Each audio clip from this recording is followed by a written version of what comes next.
This program is brought to you by Emory University.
Sometimes there's a part of me has to turn from here and go, running like a child from these four stars down the seven bridges road.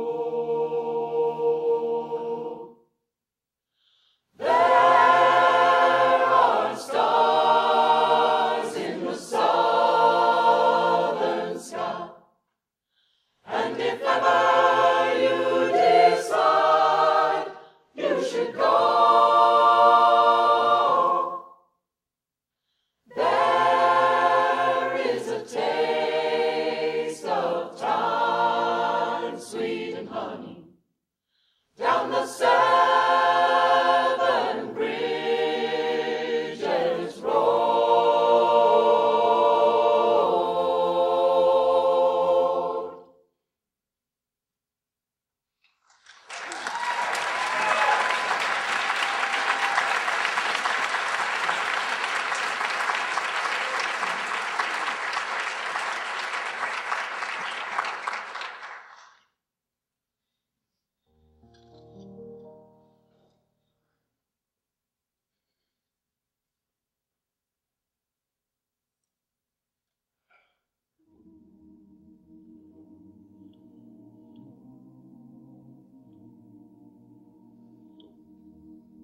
get what you want, but not what you need. When you feel so tired, but you can't sleep. Stuck in reverse.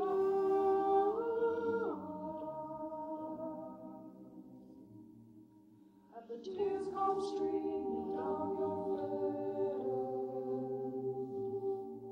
When you lose something you can't replace. When you love someone but it goes to waste. Could it be worse?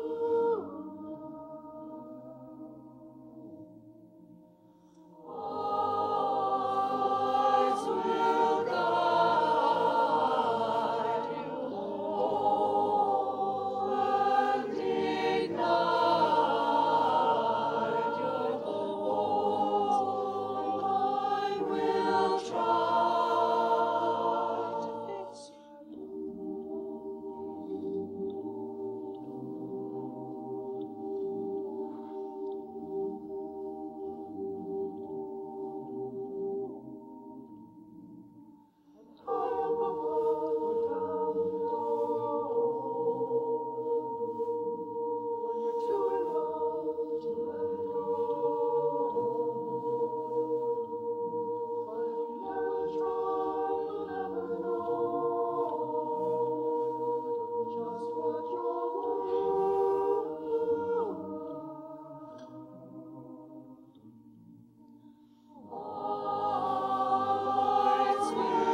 one told me just how to get there. But when I get there, I know. 'Cause I'm taking it step by step.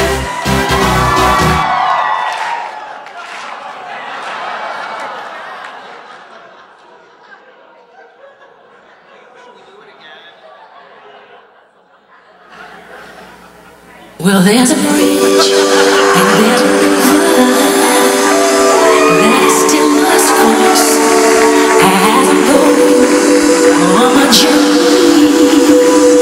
Though I might be lost, and there's a road I have to follow, a place I have to go. Well, no one told me just how to get there, but when I get there, I know. I'm taking it.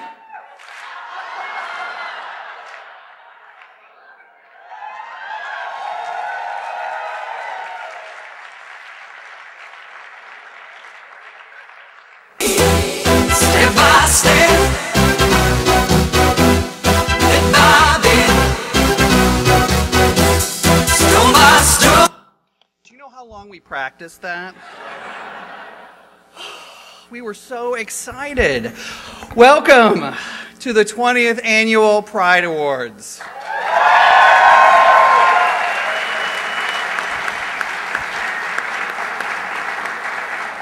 Welcome alumni, students, faculty, staff, friends, family members, and members of our community that have joined us tonight. Let's give another round of applause to our song.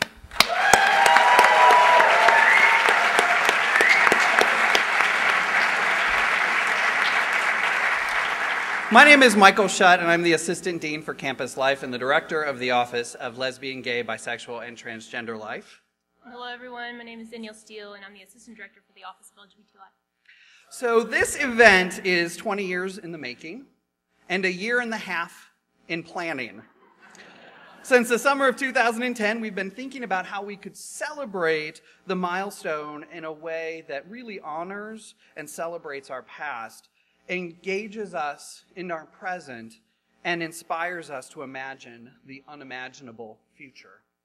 My biggest fear is that we're not doing enough tonight to adequately honor everyone that's with us. There are so many amazing people that helped clear the paths for us all that we're on and we're following right now. My hope is that we use the opportunity as a starting place rather than a finale for our journey together. One of the things that surprised me was the biggest concern that you all had was what to wear. I got a lot of calls that asked me, what should we wear for this? And so these were my rules. For those of you that got those emails or those phone calls, I said there are two things you should note. Number one, it is a formal gala. Dress accordingly. Rule number two, it is a queer event. So ignore rule number one. And wear something that is comfortable and liberating. So I hope that you all were able to do that. Now, although the train has already left the station and the program is underway, there are a few things that we'd like to note. First, the program is a little long, and so there's no way around this to really celebrate and honor the folks that are with us tonight, but we did not ask our honorees to prepare speeches. So if our honorees, if you can sort of wipe the sweat off your brow, you're off the hook for that. Also, this is not the Academy Awards. I've been telling a lot of you that. So unfortunately, we do not have an orchestra to, cut everyone off. So in the respective time, keep that in mind. Also, we're going to have a lot of different messages and clips, video. There's going to be a lot of slides this evening. And we know that not everyone's going to be able to see everything or hear everything clearly, so we'll make everything available to you online later. And there are a couple of folks that I'd like to thank for making this possible.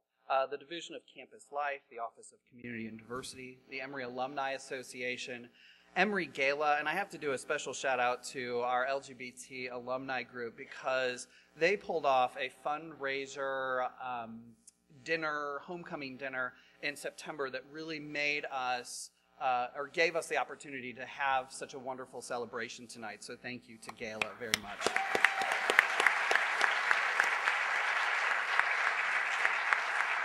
I want to thank all the staff, our student staff, and especially the real deal, Danielle Steele. I want to thank Emory Pride, the President's Commission on Sexuality, Gender Diversity, and Queer Equality, and the Emory Outlaws. So they threw a great event upstairs prior to this. So to make sure you're all comfortable this evening, please note that restrooms are out this door and to your left. Okay? Exits are located here, here, over here, and keep in mind that the nearest exit may be. And in case of a queer emergency, there are some doctors in the house. I do have to say we also have physicians, nurses, and clinicians who may be more helpful for all of those pesky PhDs that we have in the house, like myself. We also have some medical students in the house that would love to learn by helping you out tonight, so please flag one of those down if you need help. And finally, after the program, we have coffee and dessert available, so you can converse with all the great people you're going to learn about this evening. President Wagner wanted to share his thoughts with you tonight. He's actually out of the country on business, and so he asked me if I would share a letter to you all from him. He usually attends the Pride Awards, and so I'm going to read this letter to you, and he would probably say it much better than I can for you tonight. Dear Emory community members, 20 years ago, Emory University stepped out on the path previously taken only by 9 other universities in the United States, none of them in the South. With great pride, Emory put in place support services and resources for students based on their sexual orientation, and the Office of LGBT Life opened in 1991 under the leadership of 2 graduate students, Donna Smith, who is with us tonight, and the late Michael Wyatt. Throughout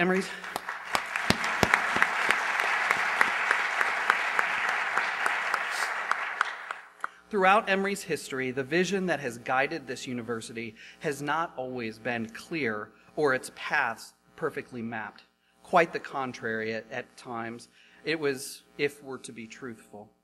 As a community whose vision includes the bywords courageous leadership, we should expect that the risks we take to create a positive transformation in our world will sometimes fail, sometimes expose our frailties, and sometimes undermine the very transformation that we seek. This was true in 1991 when the Office of LGBT Life, now the Office of LGBT Life, was founded. The risk then did not consist of providing support to LGBT people. That actually was easy by most accounts. The real risk was that by exposing the university community to issues and ideas not everyone could understand or manage, Emory would expose its frailties as a community. This is exactly what happened. Within months after the office opened its doors, and while important to remember the difficulties encountered by those who blaze trails into brighter future, now is really a time to celebrate their achievements and give thanks for their courageous leadership and risk-taking. 20 of those change agents deserve special mention tonight, and we salute them for their commitment to helping forge a more humane world. There are many others, of course, unnamed, but truly appreciated, without whom Emory would not be a place it is today. Although I'm out of the country on university business during this celebration, I count it as a privilege to bring greetings to your gathering and an honor to say thank you, not only to our change agents, but also to all those present as you take pride in the distance traveled so far and look with hope to the distance still to be traveled. Keeping each other company, together we will make the journey a blessing. Sincerely, Jim Wagner, President of Emory University.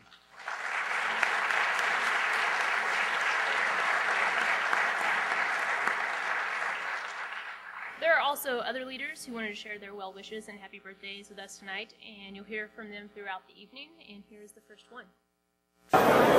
Hey, it's Ray Carey talking to you from the National Conference on LGBT Equality Creating Change, and I want to wish you a happy 20th anniversary at Emory Office of LGBT Life. Keep on doing it. All right, we have some more greetings as we move throughout the evening. Now that we've provided an exhaustive introduction, we're ready to move into the Pride Awards, but first, we need to talk about pride and what we're talking about. And so we want to point out a couple of quick definitions for you. A sense of one's proper dignity or value, self-respect, We could go for that, right? Is that that's all right one? Okay. Cause or source of pleasure or satisfaction.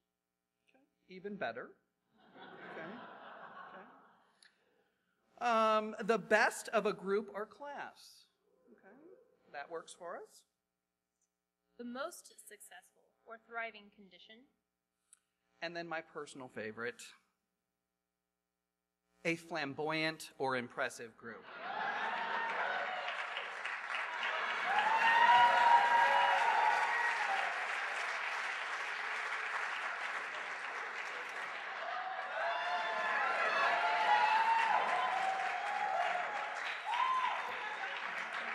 We're ready.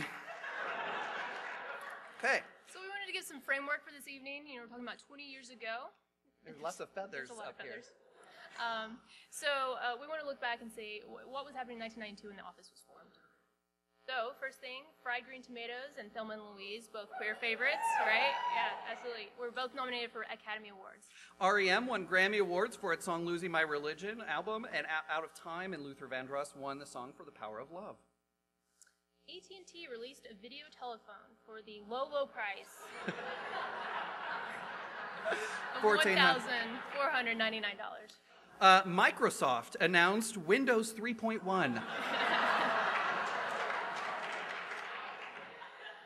The Cosby Show, Growing Pains, Night Court, and Who's the Boss.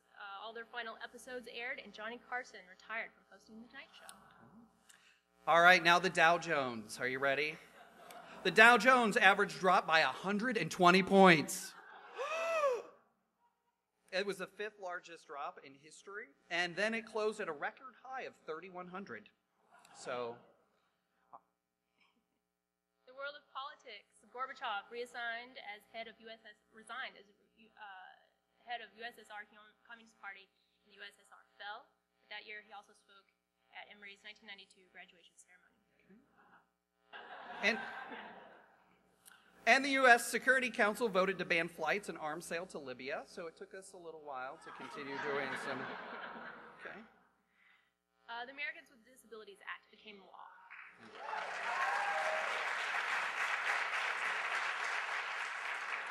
A candidate that had his good days and bad days received his Democratic nomination for President of the United States. And believe it or not, Georgia Democrats held all executive offices in the state of Georgia, both of its U.S. Senate seats and 9 out of 10 of its U.S. House seats. Not being from Georgia, I had to look and double check that fact. I was just a little confused on that.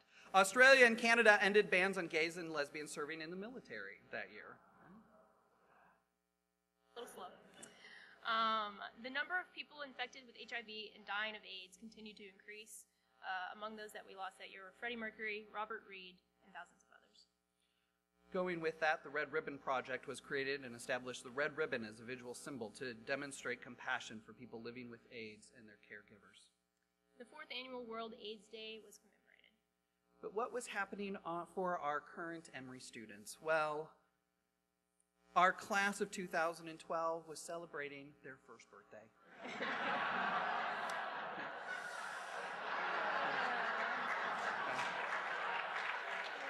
It was a very queer year. And Emory University became the 10th university in the country to institutionally support LGBT students.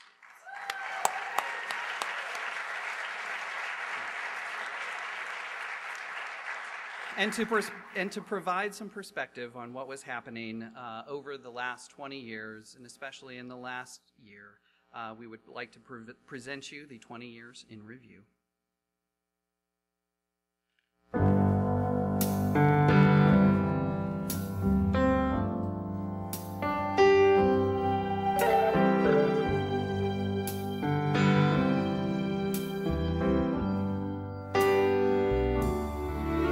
There's a light in the darkness, though the night is black as my skin. There's a light burning bright, showing me the way.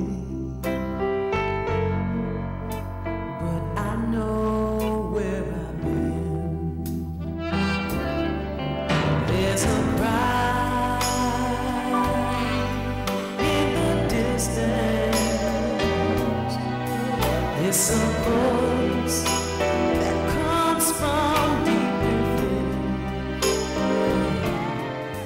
There's a cry asking why. I pray the answers up ahead.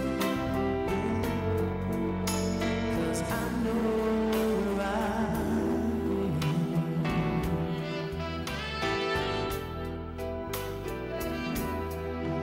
There's a road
I'm Mara Kiesling from the National Center for Transgender Equality, and I want to wish a happy birthday to all my friends at the Office for LGBT Life at Emory University.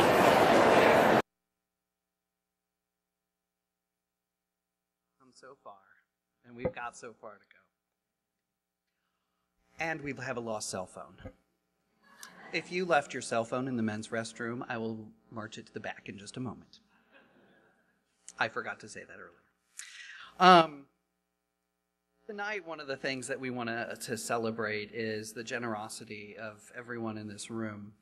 I especially want to talk about some of the funds that have been created because of the work of Emory Gala, the Emory Gay and Lesbian Alumni Group. Gala was founded, when they were founded, they were very quickly getting involved to create a new scholarship. And this is now known as the Gala Leadership Award. Alums quickly began to fund this award with the encouragement from Sharon Simmons, who's with us tonight, and an extraordinary incentive of $50,000 matching grant gift from Randy New, who sends his regrets from Washington, D.C. tonight, but he wished he could be here. In 2010, this fund reached its goal of $100,000, and it continues to grow with your support. And tonight, Gala will present its 4th Leadership Award. And at the time we started planning, right after that endowment hit, or we hit an endowment level, we started planning for this event in the summer of 2010. And some of the Gala's leadership committee, including Lily Correa, Ryan Roach, Mel Marsh, John Peterson, Michael Aycock, Joe Jean, and others, tried to think of some creative ways to celebrate our 20th anniversary, to create something that had a lasting legacy beyond the programs that we've been doing and the events we've been holding. And so the idea was floated around that we raise $200,000 for our 20th anniversary. So that was our plan. At the same time, Malcolm Bruni wanted to create a fund in the name of his beloved professor, Daniel D. Adame, who is also with us tonight. And what you should know about Malcolm is that he was the SGA president the year the office opened. You also need to know that Malcolm wasn't out at the time, and he created a lot of challenges for the Office of LGBT Life. As you can imagine, when folks have internalized their identities, sometimes they speak out in ways that tries to redirect people from themselves. And so for some of you all that were here during that time, you know Malcolm wasn't really a friend of the LGBT community. It didn't appear to be.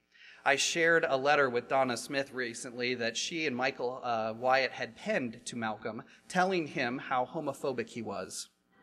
Okay. And I shared this with Malcolm, and he said, yeah, I was a real, and he used some very colorful language at the time. But he wanted to create a gift in Dr. Adame's name, and so he decided to do this, and he coordinated a $50,000 gift, a leadership gift in Dr. Adame's name.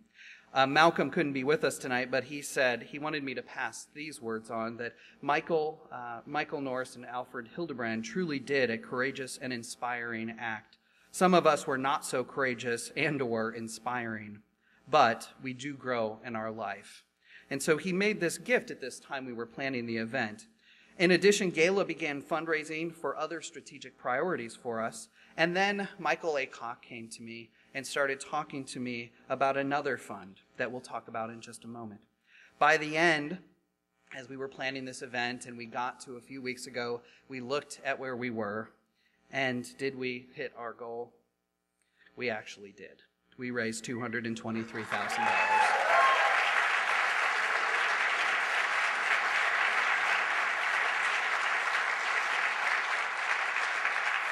And so I want to thank you all for your gifts. And we now have 4 funds in the Office of LGBT Life. The J. Michael Aycock Leadership Development Fund, the Dr. Daniel D. Adame Leadership Fund, the Gala Leadership Award, and the Office of LGBT Life Fund. So what is next? We continue to move forward with our strategic initiatives, and we still are looking at funding for things like endowing our Pride Awards, safe space visibility campaigns, etc. But an important piece of this gift, this $223,000, was a fund set up by alumnus John Lilly to honor his mentor, Michael J. Aycock. And we want to dedicate that fund tonight.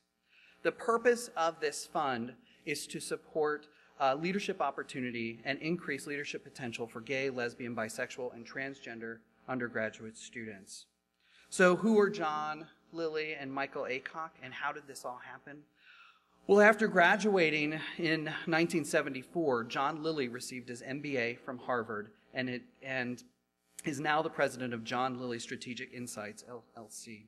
His firm provides advisory services primarily to private equity funds and investment banks. He was an executive with Procter & Gamble, where he ultimately had managerial responsibilities for P&G's Europe, Middle East, and African division. He later joined Pillsbury Company in Minneapolis and became the president of Pillsbury. Mr. Lilly is a trustee at the National Public Radio Foundation and is a new trustee at Sarah Lawrence College. And so he was inspired by Michael Aycock, who was one of his mentors. And I'll tell you a little bit about why he created this fund in a second, but this is what you should know about Michael Aycock. Michael, who has his degrees from Emory 3 times over, 66 Oxford, 69 college, and 82 the Laney Graduate School. He's not only an alumnus, but also the Emeritus Associate Dean of the Medical School. He served on many university and community boards and committees, including the Vaccine Center, the Office of LGBT Life Advisory Committee, Atlanta Executive Network, Atlanta History Center, Gay and Lesbian Advisory Committee, the Board of Directors for Helping Hand Atlanta. He's a member of the Planning Committee for Emory Gay and Lesbian Alumni, and he and his partner, Dr. Barry Baker, who has 2 degrees from Emory, that would be 5 total, live in Atlanta. And so when you put the two of these together, what was going on between John Lilly and Michael Aycock? Well, this is what John Lilly wrote to me to tell me why he gave this gift to honor his mentor. He said, about 40 years ago when I came to Emory from Longboat Key, Florida, I was, to say at least, way out of my element. Emory gave me a lot of help making the transition to a bigger world, but one person took special personal interest in me, J. Michael Aycock. He gave me support and confidence to think I could do more than I ever dreamed possible. And when I fell on my face, which I did on many occasions, he was there to pick me up. In committing this very small piece of philanthropy to support the LGBT community at Emory, I'm hoping to help you pass on the spirit of openness, a sense of emotional conviction, and a power of insight, which Mike Aycock had. Every time someone goes to a conference, meets someone who opens their minds to something new, or succeeds in a way they don't think possible, I want them to remember that this is simply the essence of J. Michael Aycock in a real, tangible way. This is as I said, $100,000 fund dedicated tonight on behalf of John Lilly in the name of J. Michael Aycock. And Michael Aycock is with us this evening.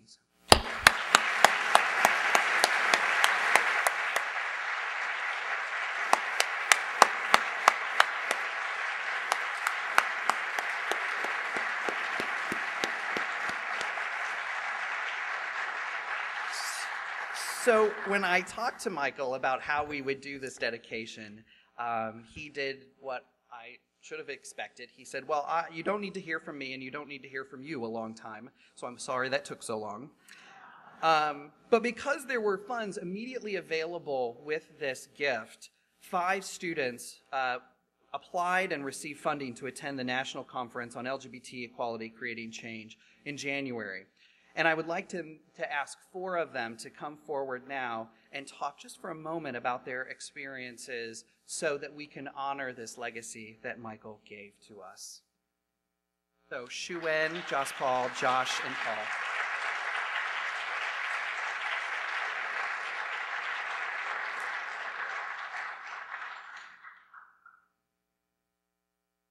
Hello, everyone.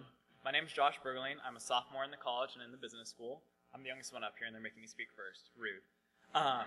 But for those of you who don't know what Creating Change is, just really briefly, it's a national conference that's held every year by the National Gay and Lesbian Task Force. It's really just a time for all of those who are carrying on the activist work in all these different areas to come and speak and really give the next generation and fellow activists tools to continue fighting. But I think the thing that singularly impressed me the most is you're there with 3,000 people for the best part of a week who get it, who understand that it's okay to not define someone by a label, but really just to say, this is Paul, and Paul's just Paul, and Paul isn't defined by all of his labels. For the sake of time, I won't go into what a mind-blowing epiphany that was, but this really was an amazing experience, so thank you.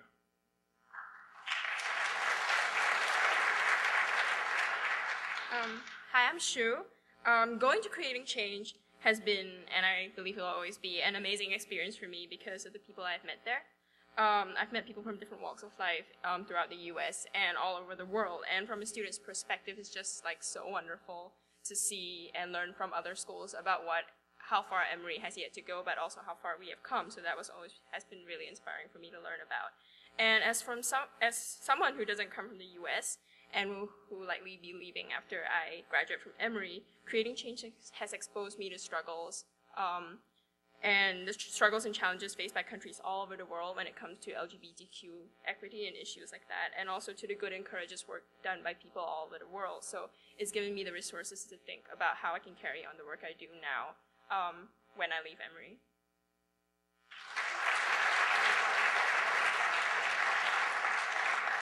Hello, my name is Paul Choi. I'm a senior in the college, and I went to Creating Change wanting to learn a bit more about LGBT healthcare needs.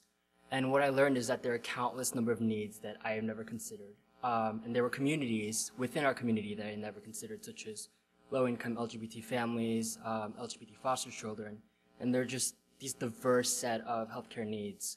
And Creating Change has allowed me to learn about these needs, and it's inspired me to address some of these needs after I graduate and move into my professional career.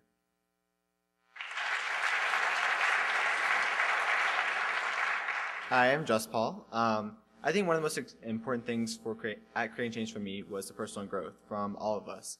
Take, for example, Paul, who actually learned where Omaha was at this time. On a more personal level, I was able to attend one of the workshops on multiracial identity, and I was able to understand that it was okay to be who I am and not have to exhibit what people expect of me. So I don't have to be 50% this and 50% this. I can be whatever I am, and that's okay. And so that was kind of one message I was able to adopt from that one workshop and kind of expand to every other part of my life as well.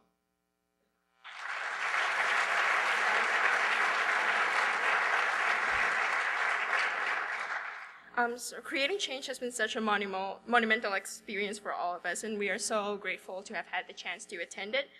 We would like to express our deepest gratitude to Michael Aycock for making the J. Michael Aycock Leadership Development Fund possible. It will continue to benefit so many other students in so many other ways. So Michael, thank you so much.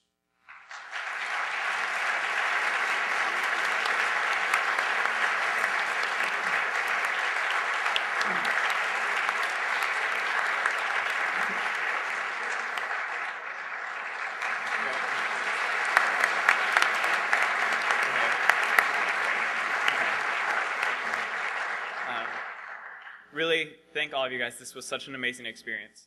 And so at this time, if you are able, and if you have given to the Galo Leadership Fund, the Michael Aycock Leadership Development Fund, the LGBT Life Fund, or the Galo Leadership Fund, I think I just said that twice. That's fine. If you have given to any of the 4 funds available, I apologize. We ask that you please stand up at this time and be recognized. Standing, and stay standing. We'll ask for the floor.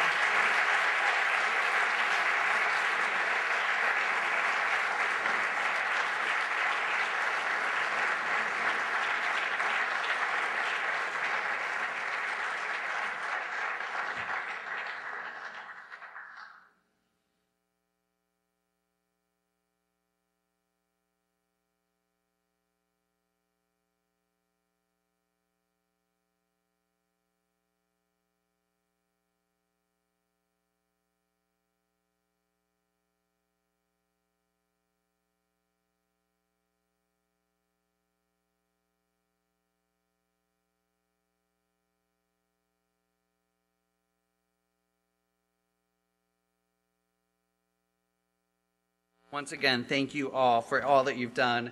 Thank you to Michael for helping us create this fund. I would now like to invite in and start the process of giving out our awards this evening. If I could please have Bree Rivera and Michael Kavan Tanner please come up from Emory Pride.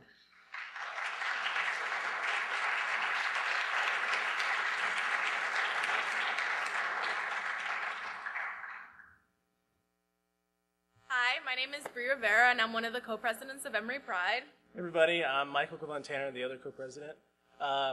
Emory Pride is the university's undergraduate LGBT organization focused around our three tenets, education, advocacy, and fostering a sense of inclusive and nourishing community for LGBT students of the university. The Emory Pride Member of the Year Award was actually established last year with the other executive board, and it was dedicated to the member that year we felt most embodied those three core tenets. So this year's Emory Pride Member of the Year is an excellent asset to Emory Pride. She is willing to put herself out there in discussions and really take that risk to be herself and not be willing to apologize for any of her opinions and not be afraid to be wrong and really ask questions. She really helps us facilitate a welcoming environment in Pride. And she's really the best example of an ally. And she offers multiple times to fulfill that space and help bring more allies into Pride. So we are proud to present the 2012 Emory Pride Member of the Year Award to Madeline Milne.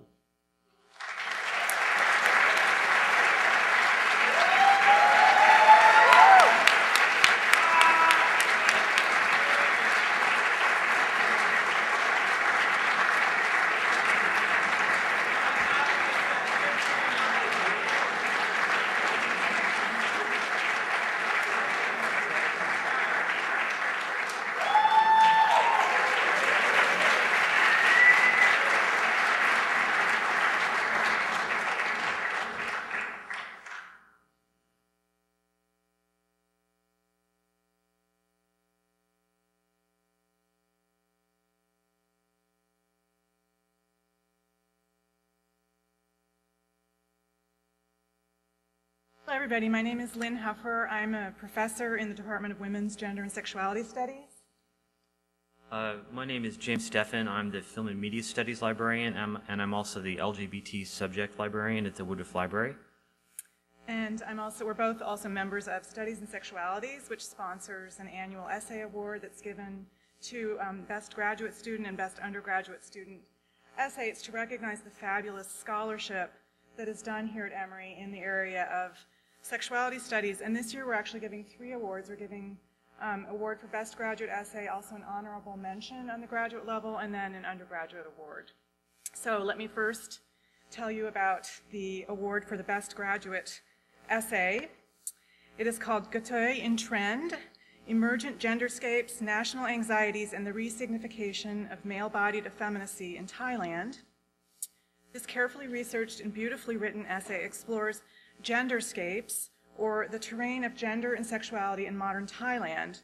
It traces how the category of gatoy, the traditional term for male-to-female transgenderism or effeminate gay men, has shifted in popular discourse to produce an gatoyness, or male effeminacy, which has come to be identified with modernity. And this has created a lot of strife and a lot of backlash within Thailand. And one of the things that we thought was so powerful about this essay is not only does it do very intricate, careful ethnographic work within Thailand, but it also places it in a larger historical and transnational context to show how what's happening within Thailand works on a larger geopolitical landscape.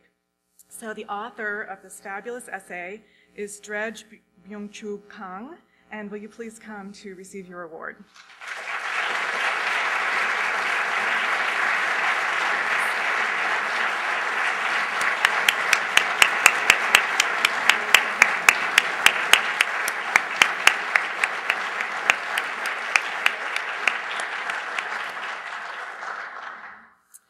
And then, as I mentioned, we also really wanted to honor a second essay on the graduate level with an honorable mention. This essay is called Queering Kitsch. It's based on painstaking archival research, also beautifully written, and displays admirable theoretical sophistication. It's part of a larger project about the mid-20th century American, actually Georgia artist, Mary E. Hutchinson, that explores the reasons for this artist's mid-century fame and then a fall basically into oblivion after the mid-20th century. And the essay looks specifically at some pen and ink drawings made by Mary E. Hutchinson in the 1940s in the context of a famous opposition between avant-garde and kitsch that was theorized by this famous art critic named Clement Greenberg. Some of you might know about his work. So what this essay does is it actually shows that within that opposition between avant-garde and kitsch, gay men have developed an aesthetic of camp, but what falls away out of this picture is this other kind of working with kitsch that was done by many women artists. And there's a gendered dimension to that that has made it fall beneath the radar of history, basically. So the essay brings our attention both to this forgotten artist and also reconceptualizes the categories that we've inherited for understanding modern American art. It's a very beautiful essay and part of a larger dissertation that its author will be defending in just a couple of weeks. So we're very pleased to give an honorable mention to Jay Turner for her essay, Queering Kitsch.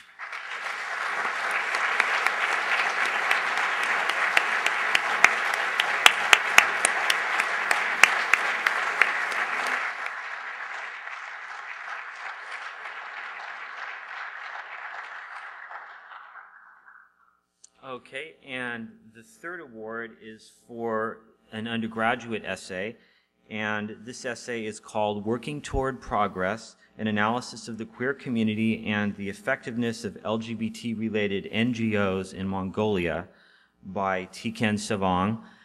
And I just want to say that one of the things that makes Emory really distinctive as a university is the quality of the undergraduate education and especially the emphasis on research. So we're seeing a lot of really sophisticated work coming out from undergraduate students.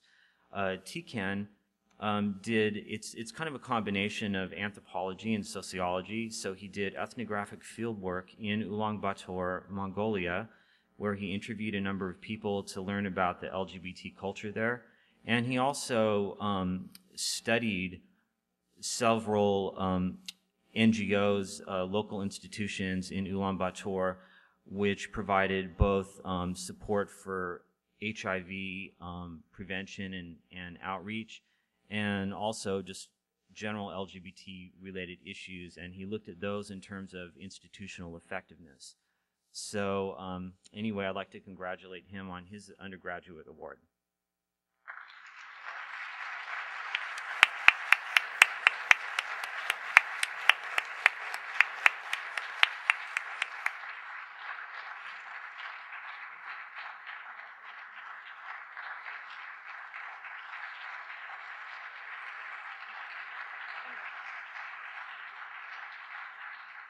And I just wanted to say one other thing. I just want to make sure that everybody knows about Studies in Sexualities. We do have a website.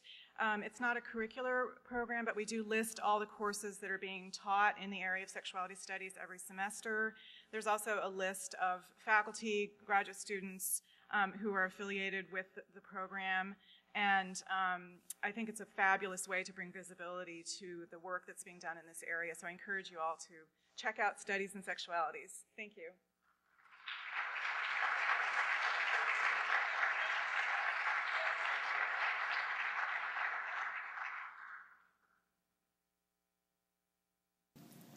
Hi, I'm Emily from the Indigo Girls. This is Molly. She's queer friendly. I'd like to wish the Office of LGBT Life at Emory University a very, very happy birthday. We love you and the work you do and your presence in the world. Happy birthday.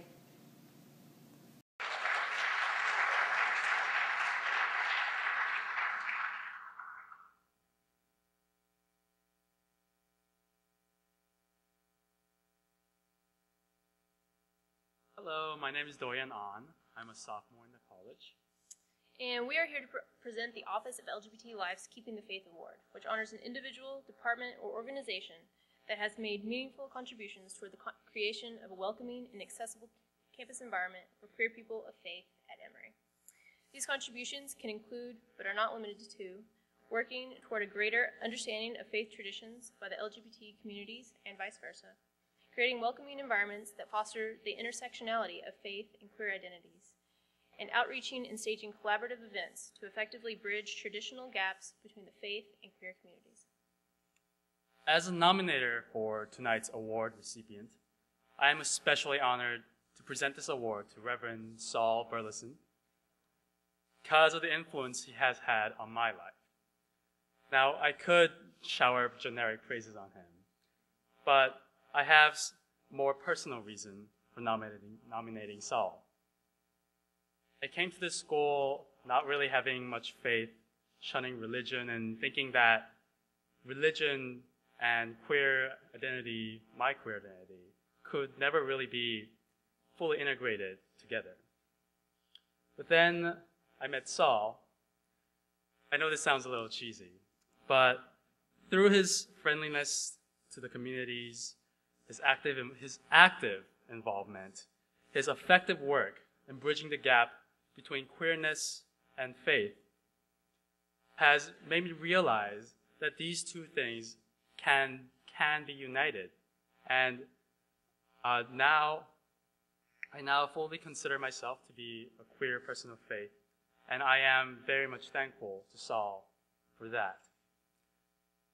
Now, we would like to present the 2012 Keeping the Faith Award to Reverend Saul Burleson.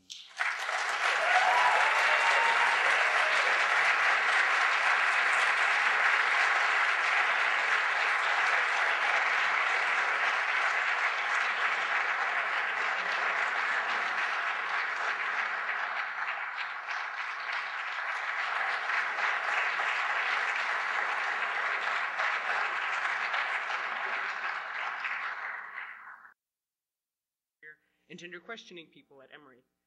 The winner, Matt Garrett, is an all-star when it comes to changing the campus for trans students, faculty, and staff. As member and then the chair of the President's Commission on Sexuality, Gender Diversity, and Queer Equality, Matt called together a working group in 2009 to examine the possibility of changing the health insurance plans for students and staff to make them more inclusive. He then began meeting with campus administrators in the President's office and in human resources. Many walls were hit along the way, but Matt did not give up. He worked with the commission to produce a 70-plus page document to send to HR and student health. To make a very long story short, the health insurance plans were changed. Matt's advocacy for trans inclusivity extends beyond Emory. He is involved with the Human Rights Campaign, a national LGBT rights organization that has not always had the interests of trans and genderqueer people set as a priority. Matt works hard to change this. And he is actually in Washington, D.C. right now, working hard to change this, so he is unable to accept this award, but please help me in congratulating Matt.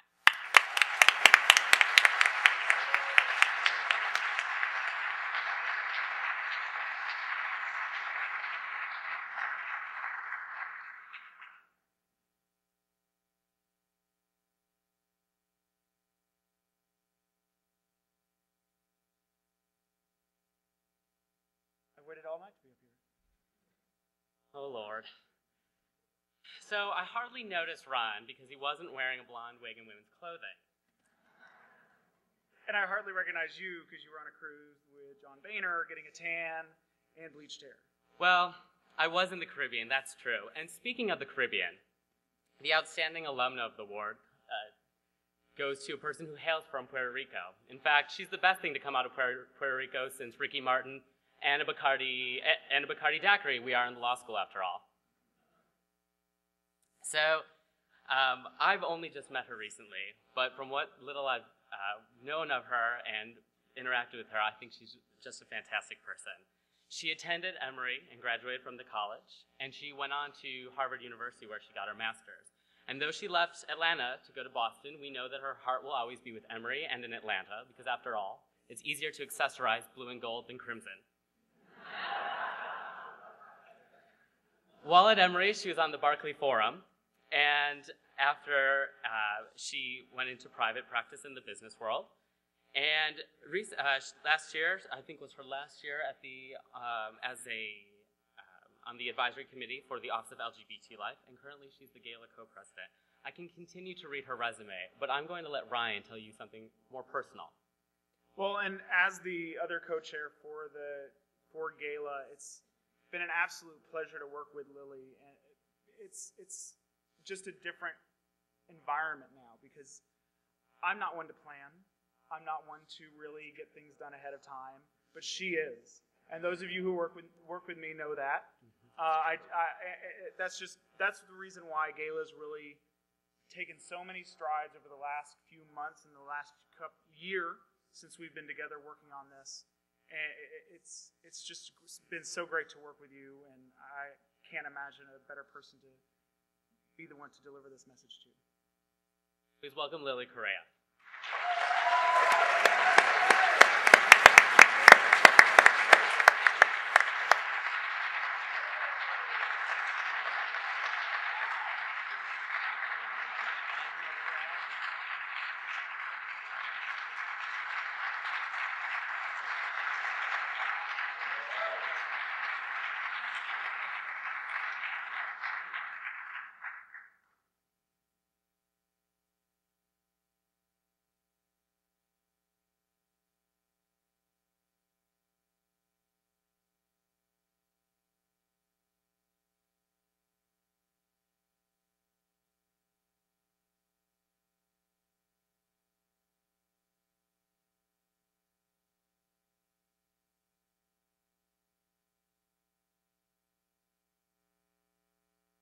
Sorry. Okay, here we go. I'm Cynthia Whitehead-Maboo, and I'm the Associate Director of Clinical Services at the Student Counseling Center. And I'm Matthew Deloria, and I'm a sophomore in the college. We're pleased to be presenting Dr. Mike Huey, the Ally of the Year Award. As a member of the Student Health and Counseling Center, it's been my privilege to work with Dr. Huey for the past 10 years. As the Executive Director of the Student Health and Counseling Services, Dr. Huey has overseen the physical and mental health care of all students and worked to ensure that the entire staff is trained to work with students of any race, class, gender, or sexual identity. To this end, he has asked all of the staff to attend cultural competence training on sexual and gender identities. In addition, he has worked to change policies and procedures in student health to make healthcare more accessible to students. When the Commission wanted to change the student health insurance plan to be more transgender inclusive, Dr. Huey worked with the Commission to find the best strategies to work with the insurance providers and the Student Health Advisory Committee. In addition, he has worked to create a system that enabled students to use their preferred name on their medical records. It is for all these reasons and more that Mike Huey is receiving the Ally of the Year Award.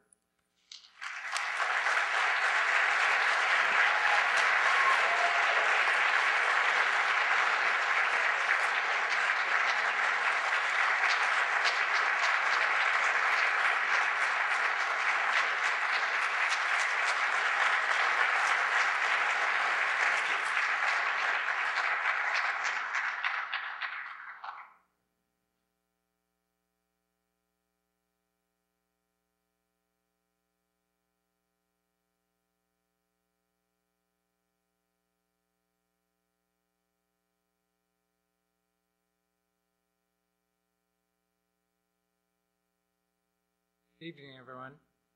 I'm Saul Burleson, Assistant Chaplain for the University. I'm Shu. I'm a junior at college. It's our distinct privilege tonight to present to you tonight's Fierce Leader. The Fierce Leadership Award honors an individual who has made meaningful contributions to Emory's lesbian, gay, bisexual, and transgender community throughout the past year in their leadership and impact on campus. The Fierce Leadership Award winner must demonstrate contributions that result in a more inclusive, respectful, and safe climate for the LGBT community and their allies, thereby furthering the mission of the office and Emory University. This year, the Fierce Leadership Award goes to Doyen An. And Doyen An is a fierce leader, as demonstrated from the extraordinary initiative he has shown in supporting and advocating for the LGBTQ community in Emory. He is an active and thoughtful participant and leader in the Office of LGBT Life's Advisory Committee and the President's Commission for Sexuality, Gender, Diversity, and Queer Equality. Doyen volunteered to serve as a note taker for the advisory committee and is also the secretary of the commission. Additionally, he also helped to start a new student group on campus after identifying the need to bring queer Asian students together. The queer and Asian group has now been meeting consistently since last semester thanks to Doyen's efforts. With these achievements in mind, it's sometimes difficult to fathom that Doyen is a sophomore in the college. He embodies a brand of leadership that is at once thoughtful, informed, and driven. It is hence our pleasure to present Doyen with the Fierce Leadership Award.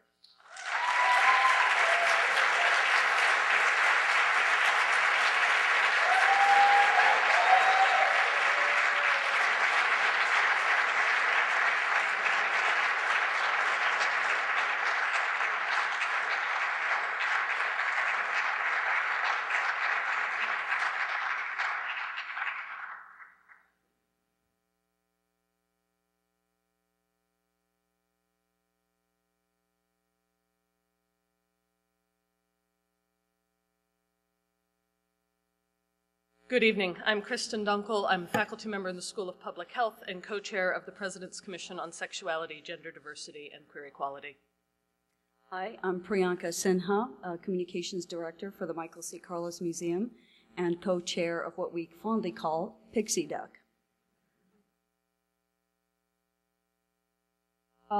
Tonight, we finally are rolling out our community engagement campaign, I Am. The purpose, make visible the work and service of LGBTQ staff, faculty, and students across every unit in Emory University and Emory Healthcare. Offer LGBTQ individuals who do not have the luxury of being out safely within their units, who might experience isolation at one end and or outright violence at the other, a sense that they are not alone, that there is a vibrant community, and that Emory's policies on equal opportunity and non-discrimination do apply to them. To educate all staff, students, and faculty about Emory policies regarding equity across the board. I Am offers LGBTQ stories as a starting point in conversations and in training around issues related to race, ethnicity, ability, nationality, gender, class, and everything else that might limit access to resources and opportunities.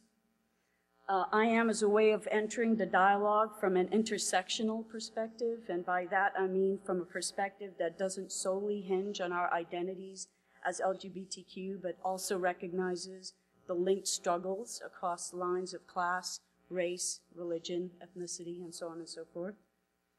We are looking to our partners across all units, specifically our colleagues at Emory Healthcare, to help us raise awareness. We are looking within our communities for more stories, for more reflection on the impact of Emory's policies on access, equity, and inclusion at the personal level. I do want to say that there are many in this room and beyond who are working for social change, who are using their identities and the many intersections in the service of building stronger, more rigorous, honest, and authentic academic, social, spiritual communities. I want to thank you for doing so, for taking risks, and offering a divergent perspective even against the prevailing tide. I personally wouldn't be here, literally in this country at Emory in front of you, if it weren't for risk takers and truth tellers. So thank you. The Commission wishes to thank Ann Borden, who has been working the camera all night and has pulled together the video that you will see, and Terry McIntosh for skillfully working with our content. And speaking about risk takers and truth tellers, I'd like to introduce you to our first volunteers and truth tellers in this campaign. Here are examples of our posters.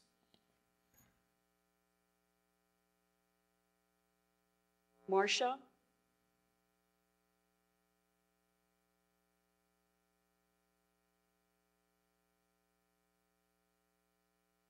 Sylvia, Sarah, Beck,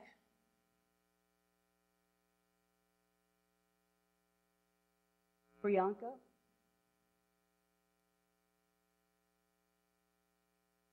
Jason, And now I'd like to roll with the video that's part of this campaign as well. This program is brought to you by Emory University.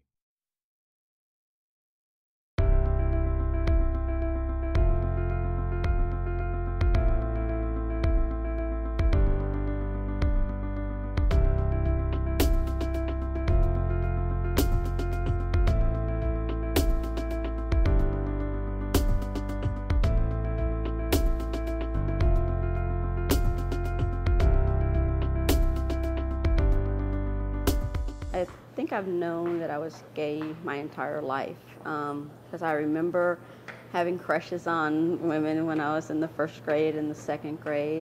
I first realized I was gay in college, but with that recognition came an appreciation that through my whole childhood, that I was born this way, to quote a popular song. You know, in Hispanic culture, that word isn't said. If it's said, it's whispered, so the kids don't know it. You just know you're different. You know that things aren't the same. You're like, oh, I'm supposed to like guys. Yeah, that's just not hitting it. Ever since I was 7 years old and on, I recognized that I wasn't like other girls that I hung out with. I had a different worldview. I couldn't articulate it when I was that young, but I knew I was different.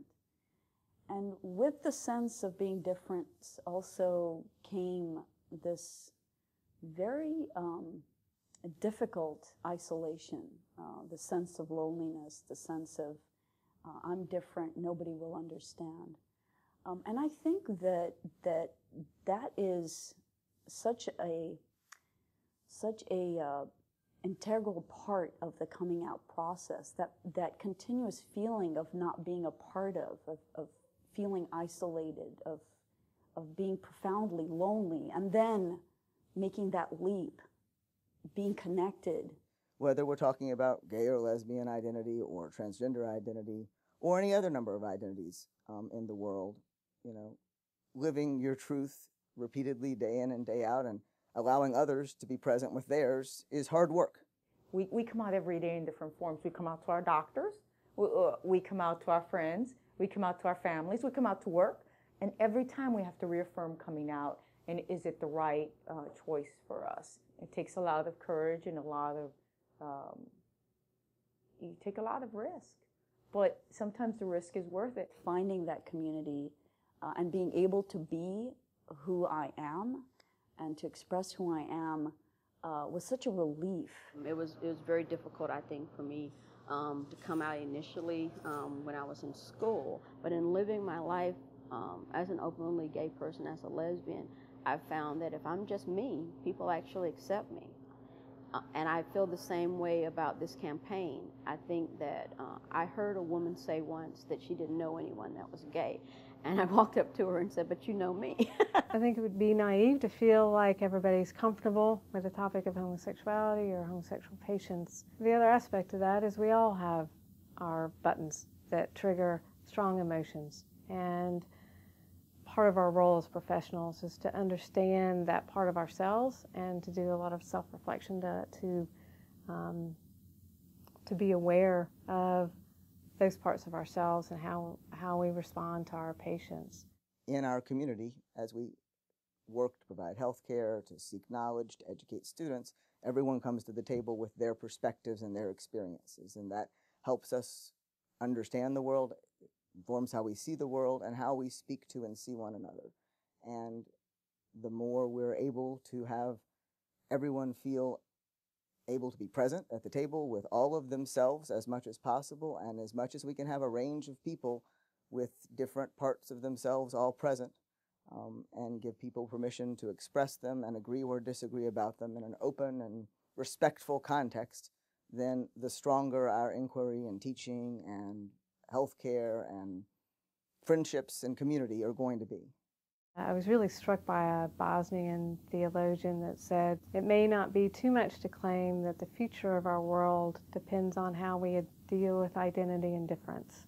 And here's sort of the promise of Emory. Here's what we aspire to do.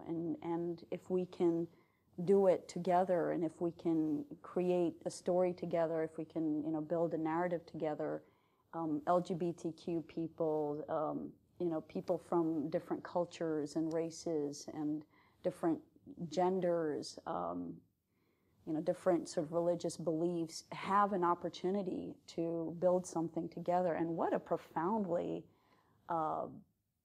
wonderful and utopic almost place that would be. I think that the community in and of itself is very open, and I think that people would feel safe here and that they have places to go to know that it's safe. And I think that the university does a really good job of allowing people to see those options, both with the commission and with LGBT Life. And again, if you don't have to look too hard or throw a rock too far, as they say, to hit something that actually is there for you. It's important for Emory to be accepting and affirming, not only on the university side, but also on the healthcare side. Advocating for the health of gay, lesbian, bisexual, and transgender patients has been important to me for many years. The reality is that the majority of GLBT patients see non-GLBT healthcare providers. So I realized a few years ago that by focusing on teaching a comprehensive and patient-centered way to approaching sexual health issues, that I'd be benefiting the health of LGBT populations as well. It's important that we treat, as clinicians, our patients as a whole person. And it's more than just the cancer diagnosis. It's more than just the hemiplegia from the stroke. And it's what goes into the comprehensive aspect of healing for a patient. And that also involves what constitutes their family and their social relationships and themselves and their own identity. The most important part about this campaign is for people to recognize that Emory's values and policies that it puts in place, ranging from, the seemingly daily and mundane, like health insurance and job equal rights and protections, to the overarching values of equality and diversity, make it possible for a wide variety of people to feel able to come and work and give their best every day at Emory. These aren't just words written on papers that live in some vacuums. We have to practice them. And so I urge all of us to make that commitment to practicing Emory's policies that come out of a profoundly wonderful vision and value related to human dignity.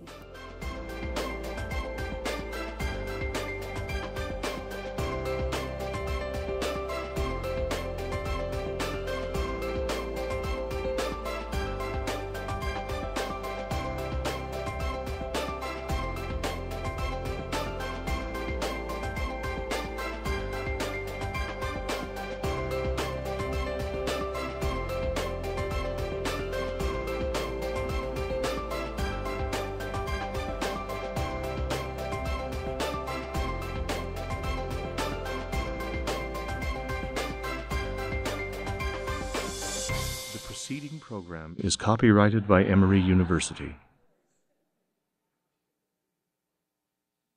I'd like to take just a moment to invite all of those who are featured in the I Am campaign and in the video who are present tonight to stand and be acknowledged.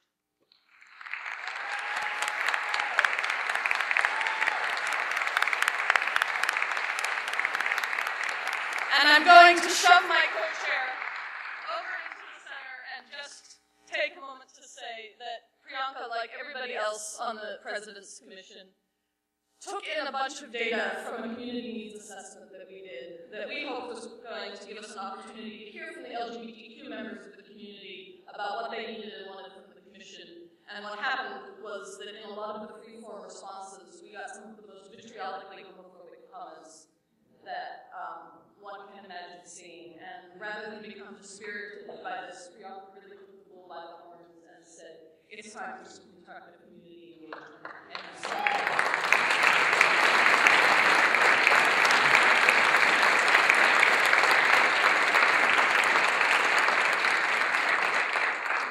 And so with that context in mind, there is one more piece of I Am business, which is that we want to share with you the web address, and it is simply emory.edu/IAM, one word. And we would like you to visit, to share it with your family, your friends, and especially those who might not yet be persuaded, and yes, even your enemies. So, please do that.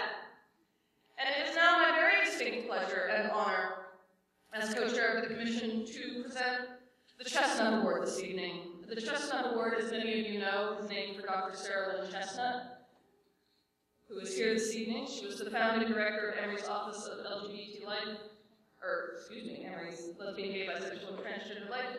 And this award recognizes a member of our community for outstanding service, dedicated leadership, and extraordinary contributions. This year's recipient is an alumnus twice over from both Oxford and Emory colleges. He is also a former Army sergeant.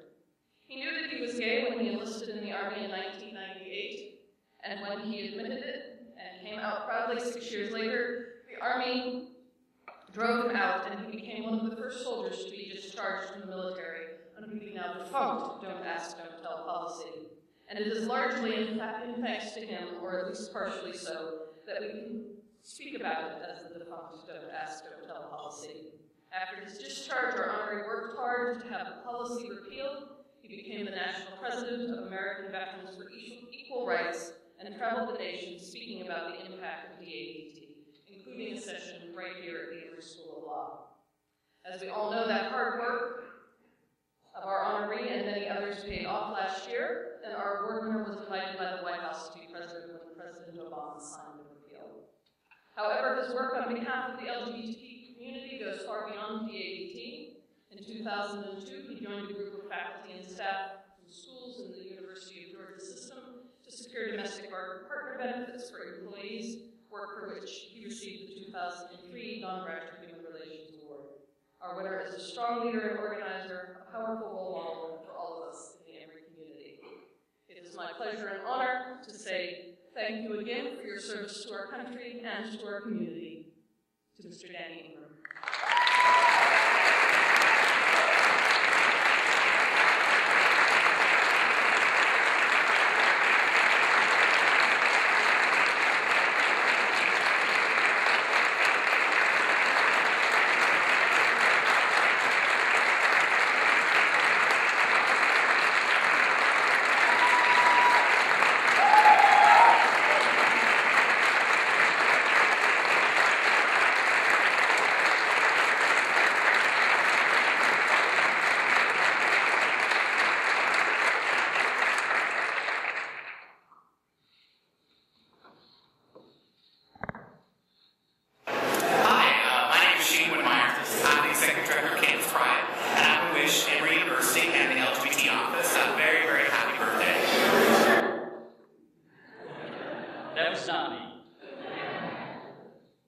Several years ago, I had the unique honor to be the very first person to drive my own vehicle down Frank Kameny Way in Washington, D.C. with Frank Kameny in the passenger seat.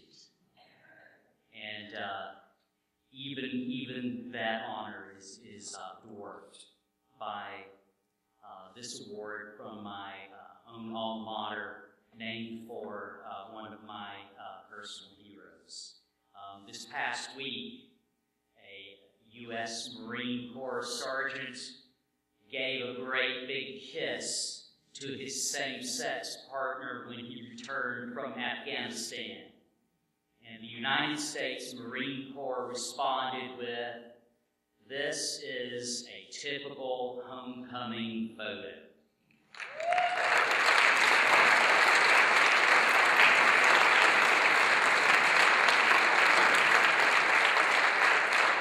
Our country has changed because of the courage of each of you in this room and beyond these walls in being who you are. We have changed this country. Thank you so much for this honor tonight.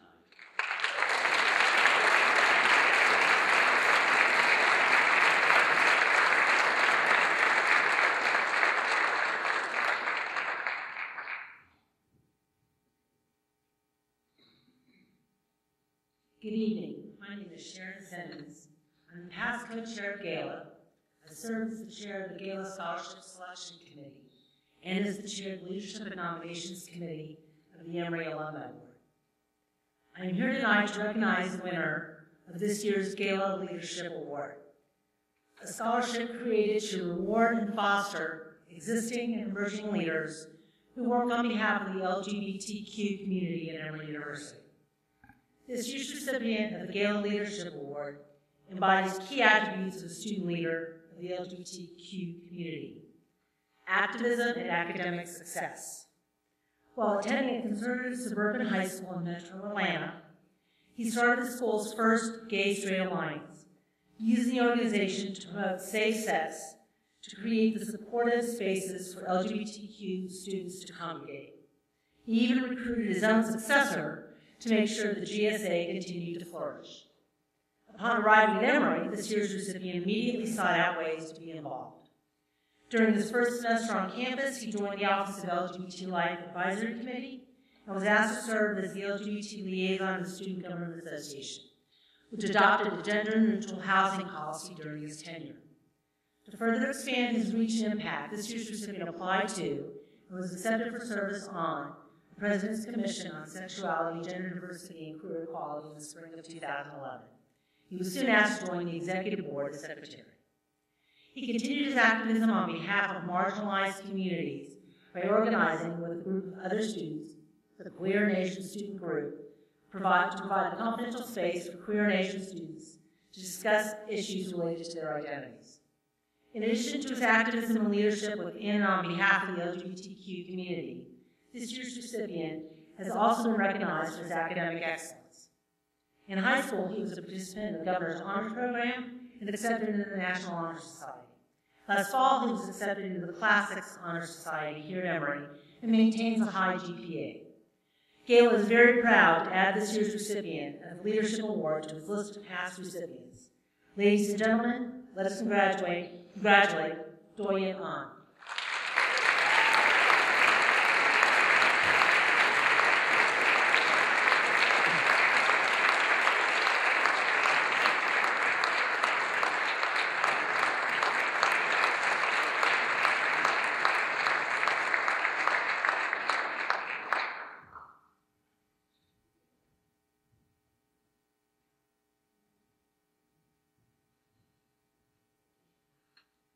So, one of the things, well actually before I give my little spiel moving on, I do want to tell you that we've been calling Doyen Adele in the office because he's sweeping the Pride Awards, so.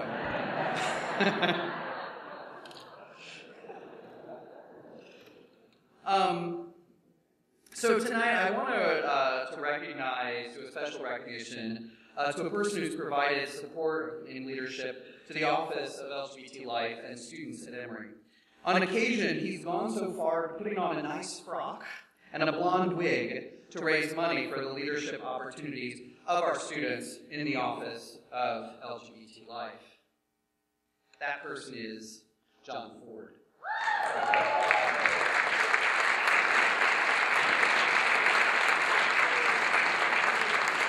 Dr. Ford began his tenure at Emory in 2001 and will retire later this year. Since his arrival on campus, we have moved through crises, policy changes, celebrations, and more.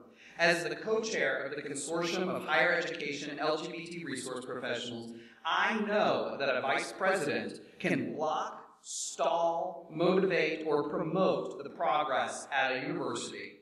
I also know that no other VP in the country would arrive to a student drag show in drag.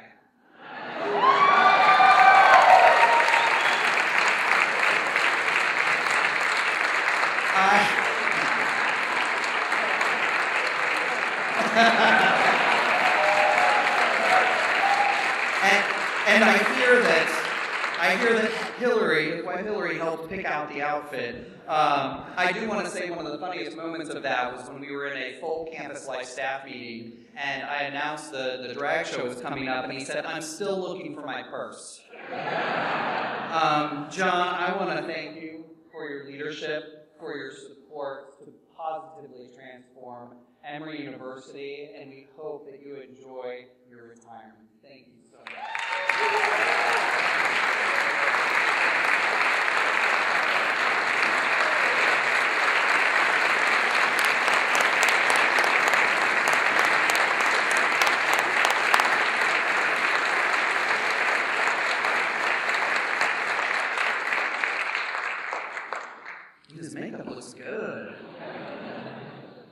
I now have the pleasure to welcome to the stage Dirk Brown, our current president of the Emory Alumni Board.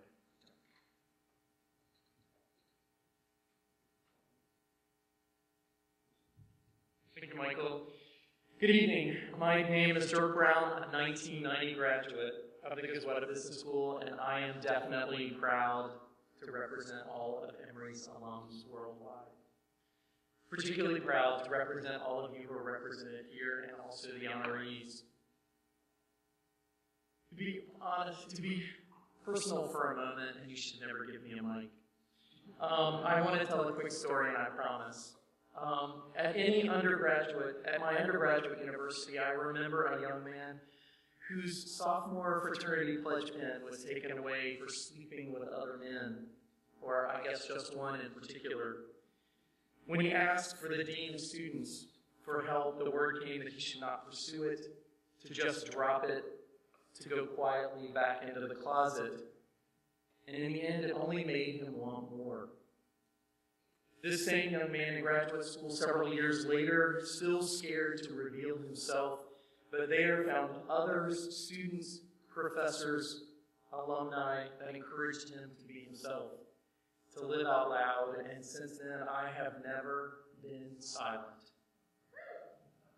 20 years later, I humbly stand in this place I never dreamed possible before you, representing you as a gay man. It is my honor to serve as president of the Emory Alumni Association. I lead the Emory Alumni Board, a university-wide board of 43 alumni that represent graduates of all schools, both undergraduate and graduate, of all nations, races, faiths, and sexual orientation. Emory alumni are proud of our great university. Emory herself is honored in this 20th anniversary celebration and the achievements of the people who are honored here tonight. Both honorees and institution have left their indelible marks on one another. As we move forward from this night, we as alums are empowered to find ways in which we can continue to make that difference. We are proud stakeholders in Emory, and alumni are integrally involved in the university in so many ways. We are leaders of volunteer boards and councils. We are donors. We are supporters of the arts. We are mentors and teachers. We help encourage outstanding students to come to Emory. We hire Emory students and alumni. And we look to Emory for continuing education and enrichment. We are part of the very fabric of the university, and we celebrate our lifelong partnership of heart and mind. Please let me welcome Lily and Ryan.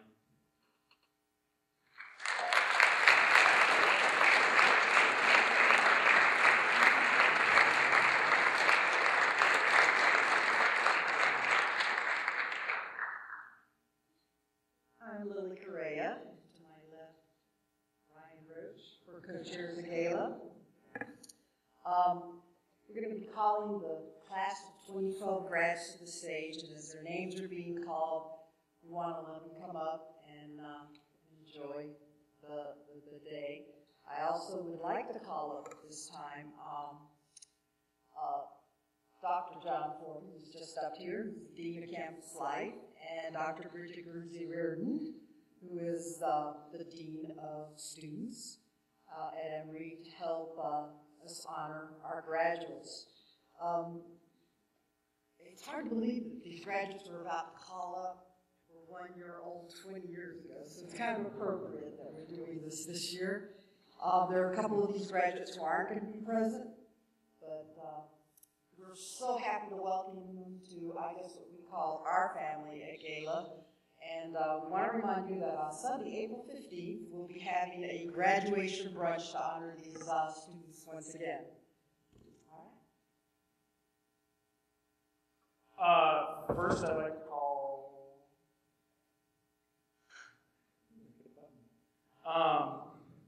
Herlin Benoit.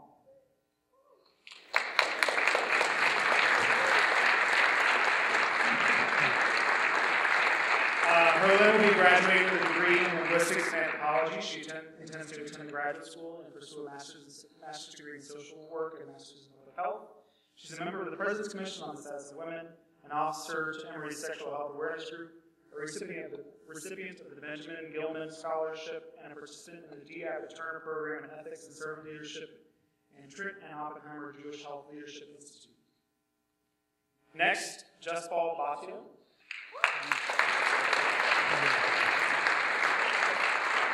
Justbal will be receiving a degree in Spanish and Sociology. He's currently a safe space program facilitator, a member of the 100 Community Builders Honor, recognized as a member of the 100 Senior Honorary presented by the Emory Alumni Association and Student Alumni Association, and a recipient of the J. Michael Aycock Leadership Development Fund to attend the 2012 Creating Change Conference.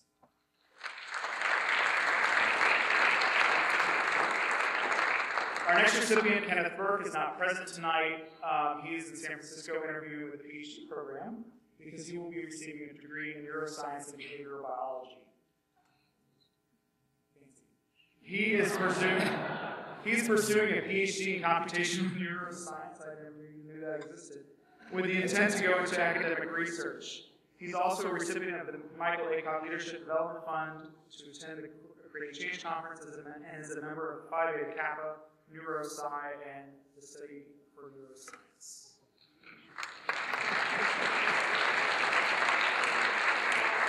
Next is Paul Choi. Paul will be receiving a degree in neuroscience and behavioral biology. He intends to attend medical school and become a physician.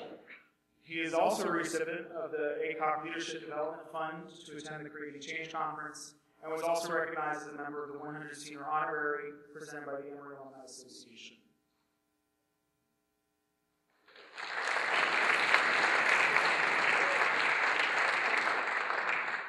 John Coleman is our next recipient.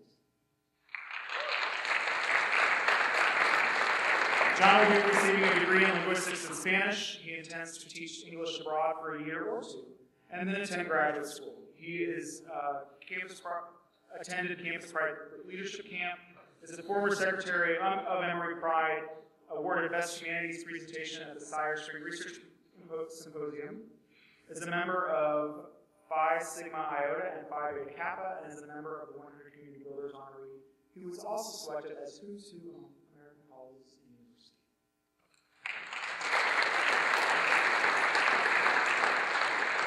Our next recipient is Michael Ficini. Michael will be receiving a degree in film and media studies. He plans to become involved in advertising as a copywriter and continue his work with social media. Michael worked as the Office of LGBT Life social media assistant and also co-facilitates the Transform movement.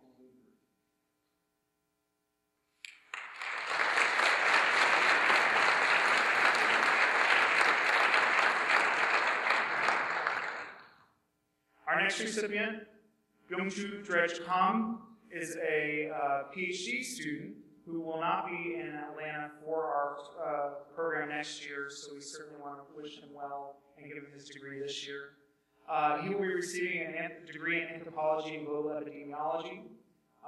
Anticipates receiving his PhD and a Master of Public Health in 2013, after which he will pursue an academic position at a college or university in the United States. His dissertation research is funded by the Institute of International Education, National Science Foundation, and the Winter Glenn Foundation.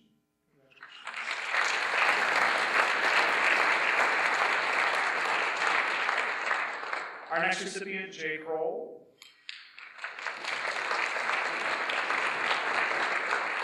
Jay will be receiving a degree in chemistry. He is pursuing a PhD in, here's another one, astrochemistry, and hopes to teach chemistry and work in a research lab at the university level. Jay is the recipient of the William Jones Scholarship from the Emory University Department of Chemistry and is a recipient of the Emory Chemistry Early Career Research Grant.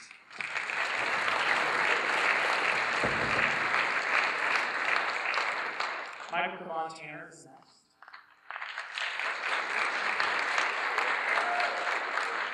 He will be receiving his degree in absentia. He is getting his degree in political science and philosophy, intends to do Teach for America for 2 years, after which he hopes to attend law school. He is a member of Emory's Executive Roundtable and has also been co-president of Emory Pride for the past 2 years.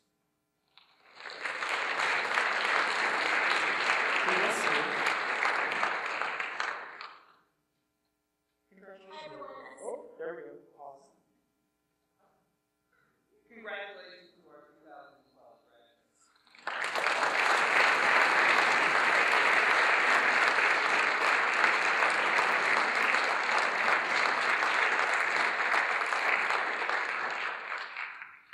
I don't know if Kevon went to the restroom, so when he comes back in, maybe we'll have him come to the stage. That wouldn't be awkward. Okay. We have one more greeting for you from one of. Hi everyone, I'm Sarah Benderetis and I'm the director of the GLBTA Resource Center at American University and also the co-chair with Michael Shutt of the Consortium of Higher Education LGBT Resource Professionals. Try putting that on a business card or saying it 5 times fast. Yeah, good luck with that. Anyway, I tried to make a video and failed horribly, so you're getting my voice and a picture of Michael and I at the Creating Change conference on your screen right now. But I wanted to just take a quick moment and say thank you so much for all the work that Emory University and the Office of LGBT Life does. Emory was one of the founding members of the consortium and continues to this day to be a huge leader in the field, especially around assessment and strategic planning. So happy 20th birthday and keep up all the amazing work that you do. And Michael and Danielle, you all rock.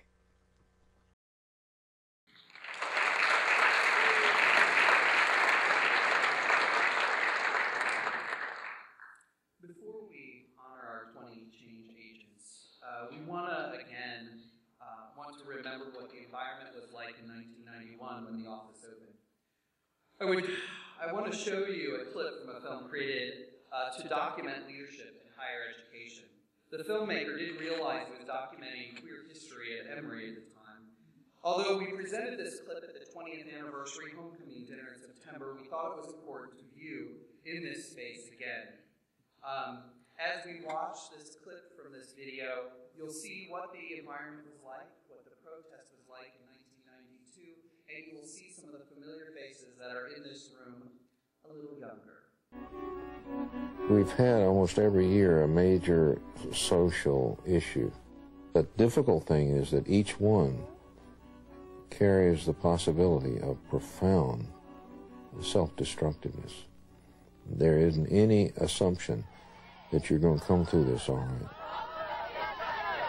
In the spring of '92, there was a demonstration on campus, and it was lesbian, gay, bisexual persons and persons in support of them who marched to the administration building to the 4th floor to talk to the president about their concerns, typical of Jim Laney's style, and I think really for many of them in a shocking way. He dropped what he was doing and met with them for almost 2 hours. It was a very important meeting. I met them as people, not as types. I realized I once again had to come to terms with them.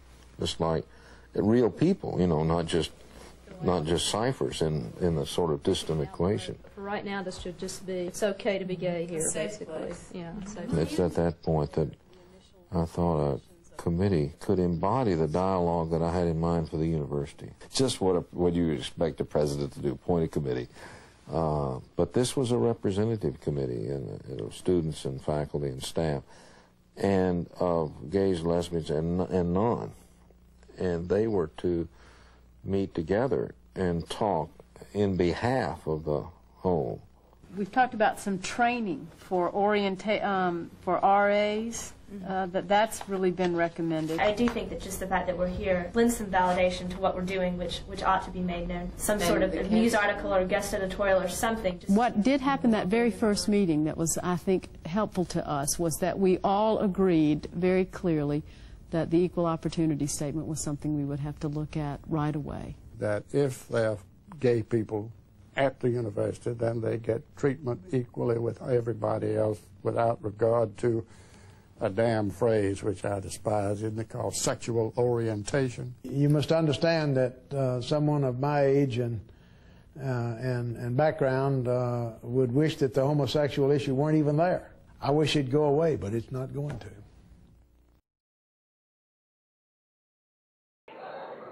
We're still here.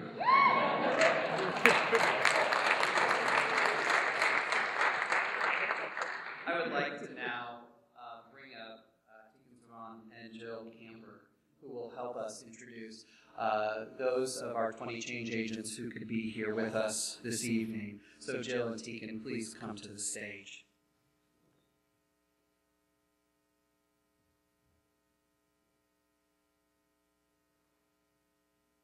Good evening, everyone. My name is Tegan Savong, and I'm an undergraduate fellow with the Scholarly Inquiry and Research at Emory program. For the past few years now, I've been working with the LGBT office to uncover and explore some of the major events and activities that have affected LGBT life at Emory. The video you just saw addresses one of, if not the most important LGBT event that happened on campus. This 1992 march across the quad, sparked by the harassment of 2 male students caught kissing in a dormitory, spearheaded countless LGBT initiatives and programs that are still in effect today. Such initiatives include the hiring of a full-time director for the Office of LGBT Life, the inclusion of sexual orientation in Emory's equal opportunity policy, the creation of the President's Commission on LGBT Concerns, and the establishment of the annual Pride Awards, which are held every spring to commemorate this event. In honor of the Office of LGBT Life's 20th anniversary, the Office of LGBT Life Advisory Committee created 20 queer change agents. Tonight, we honor these change agents who have made great strides in creating a more inclusive LGBT environment at Emory University. Although some have long left the university or have passed away, their work and sacrifice continue to transform Emory in fundamental and progressive ways. With dedication and open hearts, they've helped define what we know today as the Emory experience. We will now introduce you to the 20 queer change agents, which I encourage you not to count on the back of your programs because there are definitely more than 20 listed on there, which is a great problem to have that we have so many people doing great work out in the community. After we read your accomplishments, please come up to the stage to accept your award, and please stay on stage until we announce all the recipients because we will be taking a group picture. Our first change agent is Christopher Hightower. Christopher is a former Emory staff member who fought for the right to have a commitment ceremony at the Oxford Chapel. He helped clarify Emory's values and relationships with the Methodist Church and set precedents for how Emory treated same-sex couples.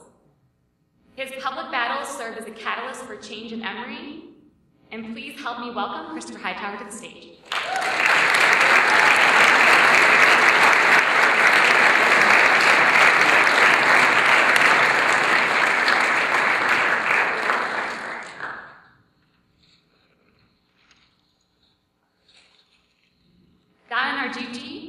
Donna Narducci is a former Emory staff member and served on the first President's Commission on LGBT issues that drafted the university's non-discrimination policy to include sexual orientation. She's a member of the LGBT Speakers Bureau and former executive director of the Atlanta Pride Committee. Donna also served as temporary administrator for the Office of LGBT Life until the hiring of our first director, Sarah Lynn Chestnut. Congratulations, Donna.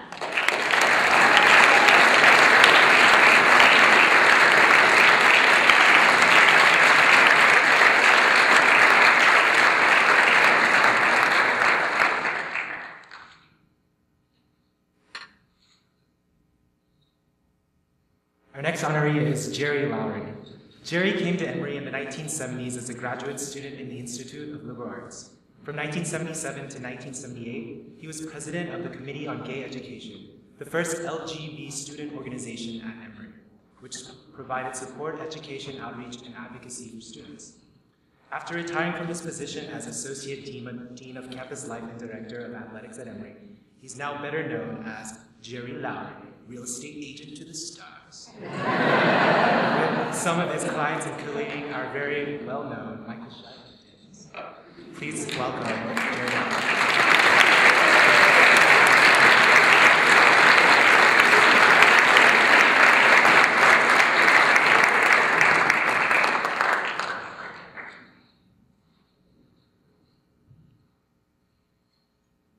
Next, we have Emily Sayers and Amy Ray. Together, Emily and Amy are better known as the Grammy Award-winning American folk rock duo, the Indigo Girls. As social activists, they've helped increase visibility of LGBT people around the world and have brought awareness to many other issues, ranging from the environment to human rights. Their music is not only inspirational, but has also been described as having the ability to sustain a community.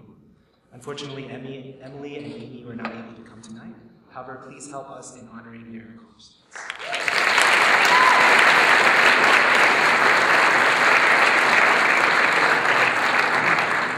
Next, we have Michael A. Koch and Barry Baker. Barry served on the Metro Atlanta HIV Planning Council and the Atlanta AIDS Fund Advisory Committee. Michael A. Koch served on the Emory Office of LGBT Life Advisory Committee, the Atlanta History Center Gay and Lesbian Advisory Committee, Emory Gay and Lesbian Alumni Association, Board of Directors of the Prison Ball, and the President and Board Chair of Atlanta Executive Network. Together, they served on the Emory Vaccine Center Advisory Board and were president and board chair of Helping Hands of Atlanta.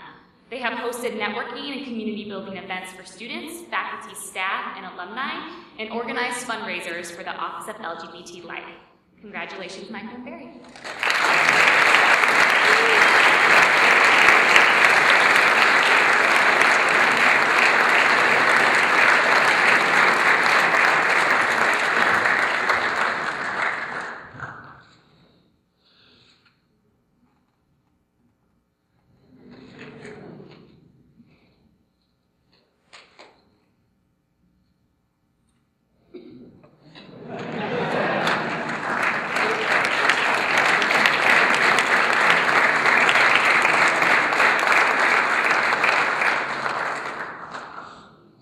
Ed Stansel served as the director of the Dobbs University Center throughout the 1980s and early 1990s. He was on the first President's Commission on LGBT Issues that drafted the university's non-discrimination policy to include sexual orientation. He was heavily involved in Atlanta's LGBT community and has worked with Atlanta's first Gay and Lesbian Community Center, the Gay and Lesbian Rights Chapter of the ACLU of Georgia, and several HIV support service organizations. Additionally, he supported LGBT student organizations at Emory prior to the founding of the Office of LGBT Life and was a member of the LGBT Speakers Bureau. Although he could not make it tonight, Ed sends his regrets and love, so please help us in honoring Ed Stansel.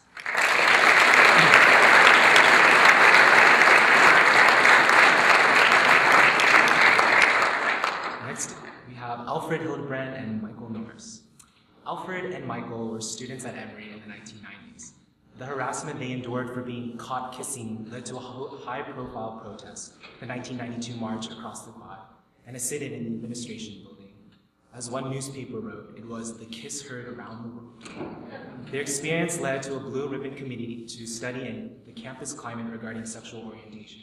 Ultimately, their sacrifice led to the creation of the President's Commission on LGBT Concerns and the expansion of the Office of LGBT Life.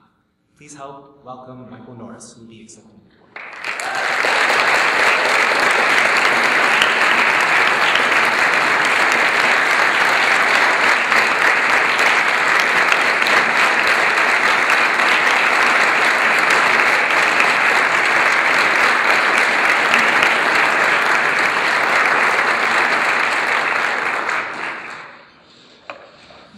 Jason Snyder is the former president of the Gay and Lesbian Medical Association and served on the advisory committee on GLBT concerns of the AMA. Jason represents the interests of the LGBT community on numerous health-related committees. He also researches the impact of an integrated undergraduate medical curriculum on the attitudes of medical students towards sexuality. He is unable to be here tonight, but he sends his best.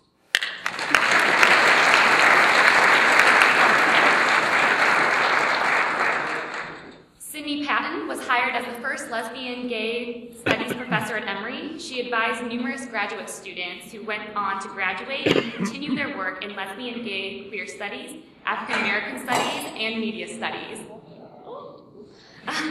Cindy researched and published numerous books on gender, feminism, and HIV and AIDS, and she can also not be here with us tonight.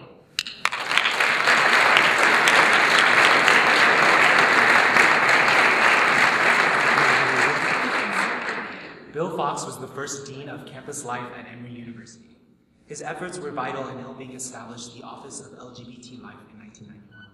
Despite a relatively unfriendly atmosphere during the 1990s, he remained a champion of LGBT students throughout his career. Unfortunately, Bill Falls is not here as well, but let's honor him.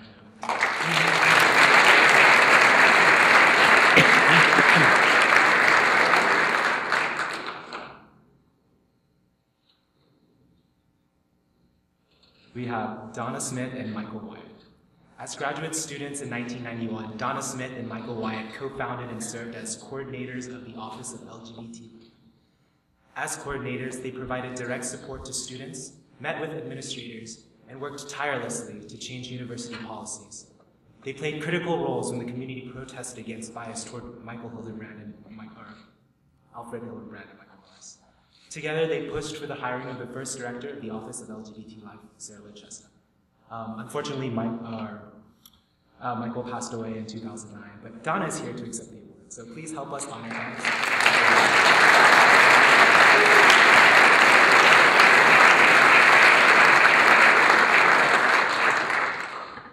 Laura Douglas Brown was the student leader instrumental in finding the first director of the Office of LGBT Life. She was an original member of the Blue Ribbon Committee established to address LGBT bias-related protests. She's an award-winning writer and editor with more than 10 years of experience covering local and national LGBT issues. Laura is also the former editor of the Southern Voice and co-founder and director of the Georgia Voice.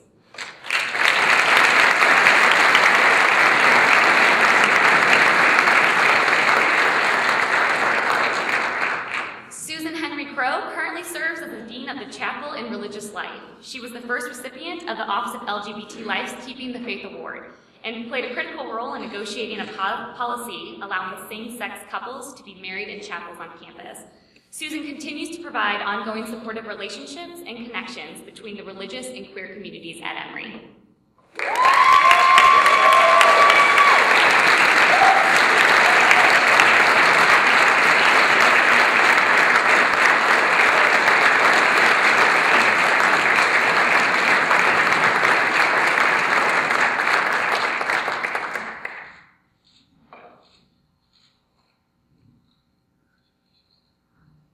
Rudolph Byrd was the first and perhaps the only out gay black man to write an African American studies program in the country. As part of his many accomplishments, he received a $234,000 grant from the Arcus Foundation to explore how the civil rights movement intersects with today's black LGBT movements. At Emory, he founded the James Weldon Johnson Institute for Race and Difference and was a faculty member for over 20 years. Additionally, he founded the Emory branch of the Mellon Mays Undergraduate Fellowship, where he served as a phenomenal mentor and institutional leader. Although Dr. Byrd passed away in October of last year, he leaves behind a legacy of incredible scholarship and dedication to the Academy. His colleague, Dr. Leslie Harris, Associate Professor of History and Winship Distinguished Professor in the Humanities, as well as my mentor, will accept the award on his behalf.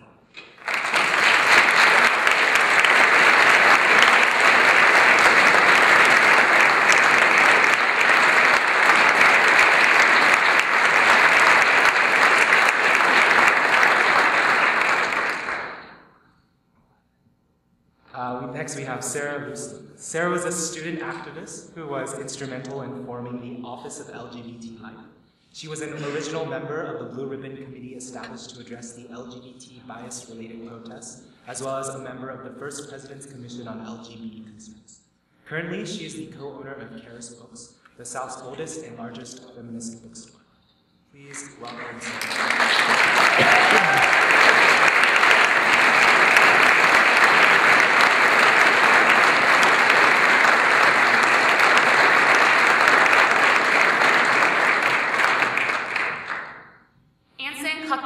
Is an Emory doctoral student and is the founder of Transforming Emory, Emory's first group to support trans, genderqueer, gender nonconforming people and their allies.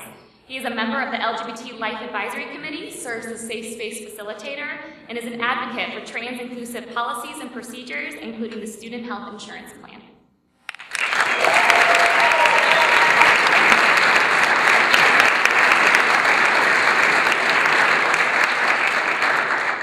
Randy New is an Emory alumnus and adjunct faculty. Randy offered a matching gift challenge that led to the endowment of the Gala Leadership Award. This gift created a culture of giving by LGBT alumni. He has served on many boards of LGBT and HIV organizations, including Youth Pride and Georgia Equality. Randy also serves as a resource for students through community and campus events. And Randy is not able to be here tonight, but we accept the award on his behalf.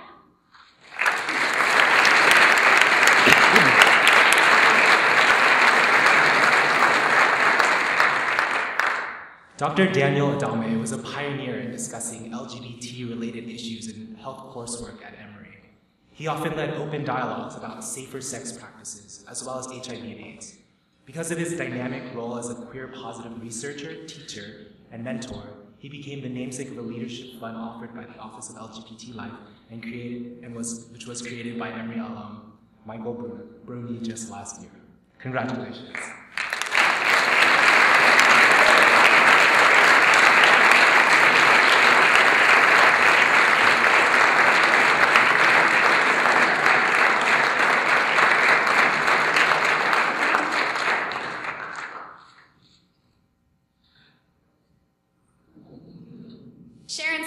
And Elliot Mackel are our next change agents. Elliot is an award-winning author, and Sharon is a member of the Emory Alumni Board Executive Committee. Together, Sharon and Elliot worked with the Emory Alumni Association to found Emory Gay Lesbian Alumni Group in 2005.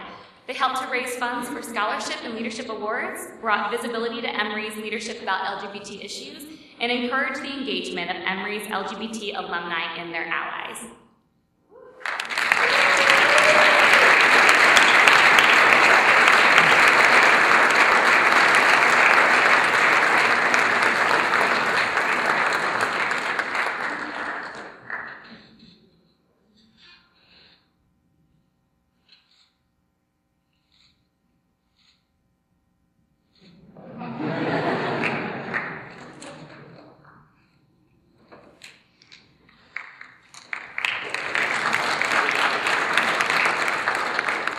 Scott Turner Schofield is an Emory alum and currently works as a transgender performing artist. As an openly trans person, he opened the door for many transgender students at Emory. Among his many accolades, Scott was the first openly trans artist to be commissioned by the National Performance Network and the youngest ever recipient of the TAN Foundation Award for commitment to artistic excellence. Unfortunately, he is unable to attend, and we accept the honor on his behalf.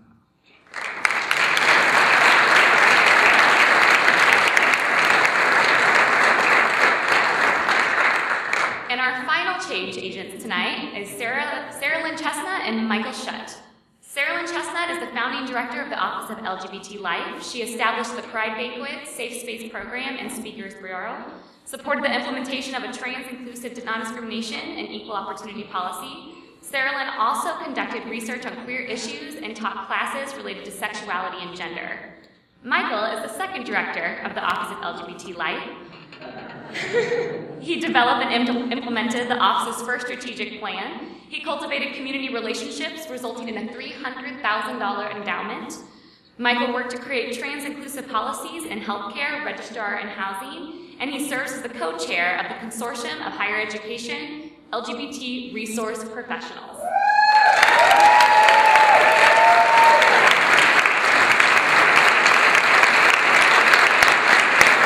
Please help me in welcoming and thanking all of our change agents.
I would like to once again thank all of our change agents.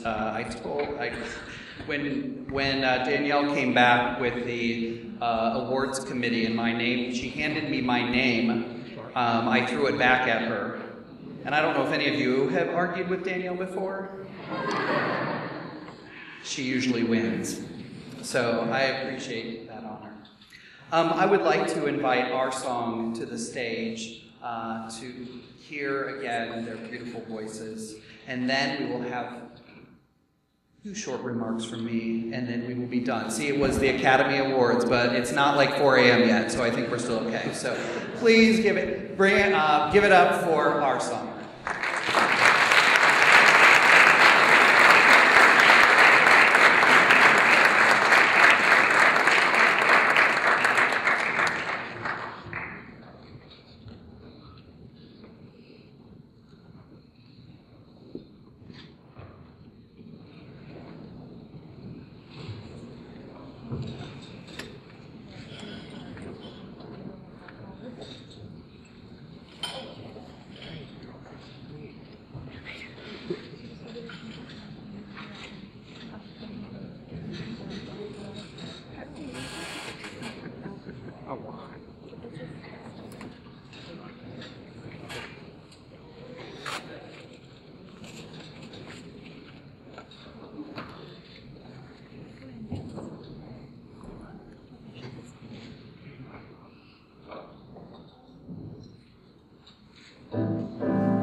I hope you take every opportunity as individuals to create change. I hope you join communities to incite radical inclusion and access and do this in your existing communities. I also hope that you feel empowered to change the organizations that you work in every day, the organizations you may manage or support. I hope that you know that you're also not alone in this journey of liberation. With that, I'd like to introduce our theme, because I love a theme, for the 2012-2013 academic year. In 1972, the Gay Liberation Committee was founded at Emory University. We will therefore be celebrating next year 40 years of queer leadership. And so here is a slide that you will see an article in the Wheel. People who were out in 1972, Lyndon Sadler, Sue Edwards, John Dale, and Alan Handelman, who all created change at Emory way back then. Here is even, Emory Pride has already started running with this, so they've created their t-shirts already. We love a t-shirt as well. And so it says on the front, which team do you play for? And on the back it reads, Emory Pride, 40 years of LGBTQ student leadership.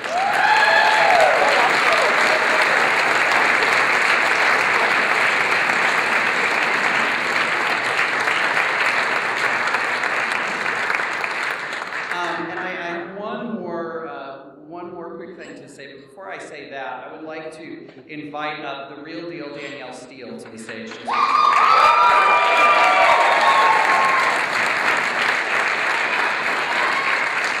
started a year and a half ago and basically has been working on this since she arrived. And so I want to tell you how much I appreciate and admire and adore all of the work that you do and all of who you are. So thank you.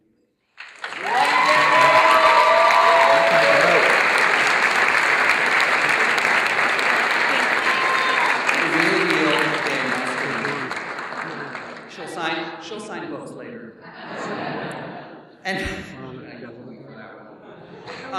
now, although it's past my bedtime, I hope that you're all able to join our friends, our family, and colleagues for desserts and coffee outside. And here's the rule. Okay?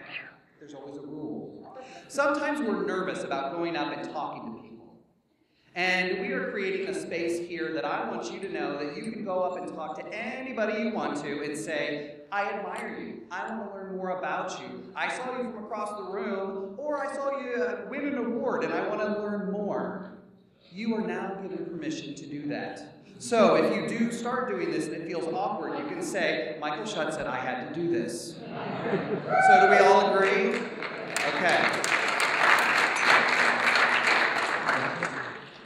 So, with that, I want to thank you all for coming out tonight. I want to thank everybody that made this event possible. I want to thank all of our honorees who made trips from long distances to be here, and those that came across the street and help us continue to do wonderful things on this campus. We love all of the work that you do. Have a wonderful evening, and please help us continue the celebration and change.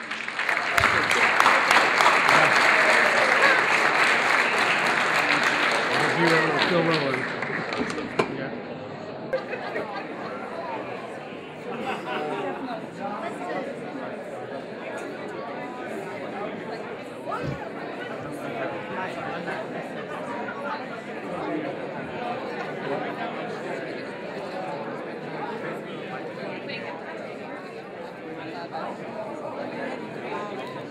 That's okay with you.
The preceding program is copyrighted by Emory University.